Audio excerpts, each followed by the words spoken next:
Zamasu. Journal Entry 1. Age 789. Month 1.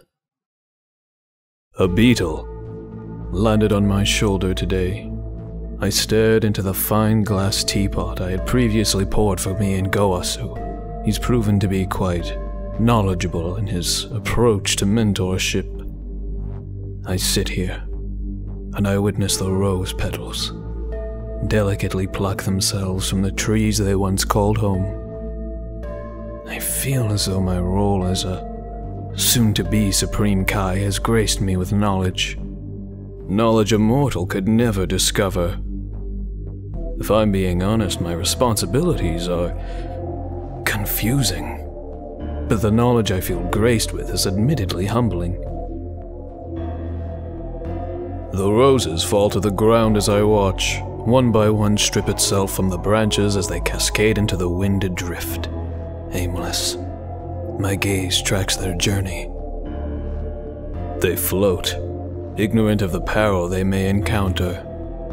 They abandon sustenance, security, all that had been grace to them. And yet they feel the need to travel astray. A fire burns just a short distance away in the palace. The petals dance around the flame, seemingly toying with them in celebration of their liberation. But the fire knows no such game.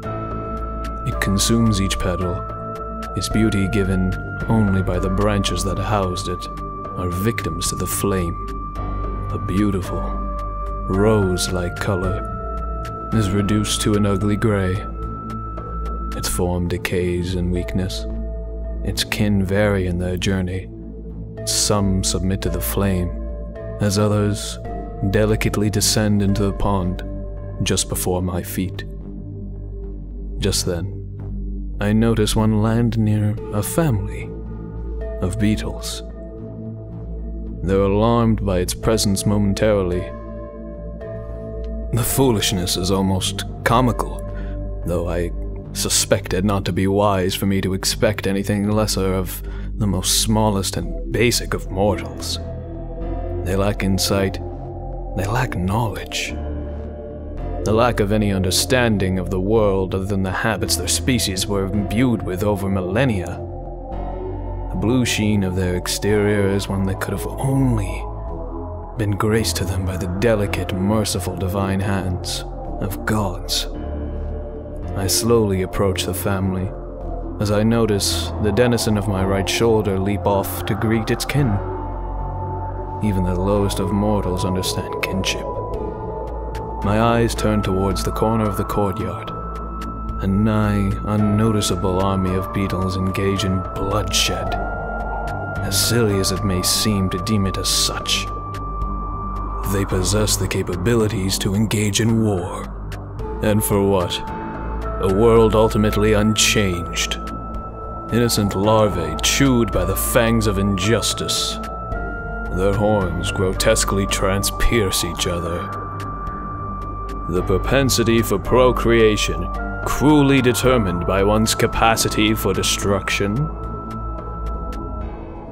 Sometimes, this world disgusts me.